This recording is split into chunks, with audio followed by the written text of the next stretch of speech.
Good afternoon. This is Stephanie C. O'Connor, Executive News Editor at Hotel Business. We're here this afternoon in Atlanta at the Hunter Hotel Conference, and we're speaking with Gerry Chase, President and COO of Newcastle Hotels and Resorts. Welcome, Gerry. How are you doing? Stephanie, I'm doing great. It's a great conference, and it's exciting to see everyone still positive about our industry. I certainly am. In fact, I just got out of the Barry Stern being honored, and I feel like we should buy all the hotels in the country right now after his speech. It was so wonderful.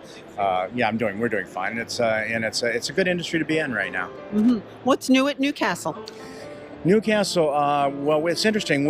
We seem to be in a niche that's really working for us. We have three new dual brand projects, 6 projects in the works right now.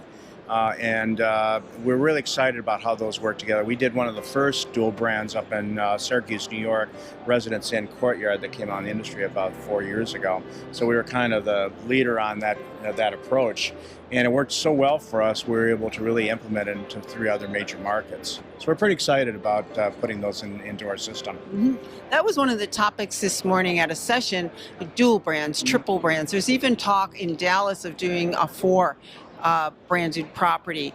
Somebody asked if that's a fad or if this is something that's really here to stay in maximizing a land parcel. What's your thought on that, Gerry? I think there's always going to be the single application, but with land costs and building costs at such a high level that we have today, you have to really maximize the space.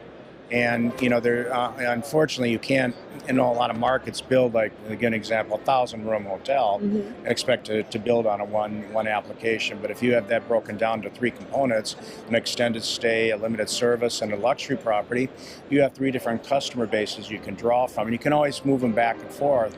But you can't always fill everybody 1,000 rooms with luxury customers. True. So it's and you probably net out about the same ADR. And the staffing model isn't all that much different than you would be if you had just one single unit. But you're able to make it much more interesting for the traveler.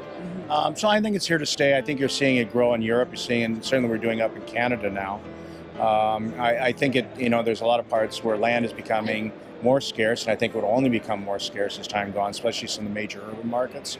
And I think you really have to maximize the space you're in. Mm-hmm. And that's the reason I think it's going to continue to grow. It may redevelop into some other shape, some other practice, and maybe almost like a soft brand or something like that added into it. But right now, I think the idea of having multiple function uses, different type of customer base you're drawing from, is going to continue to be strong for that dual branding.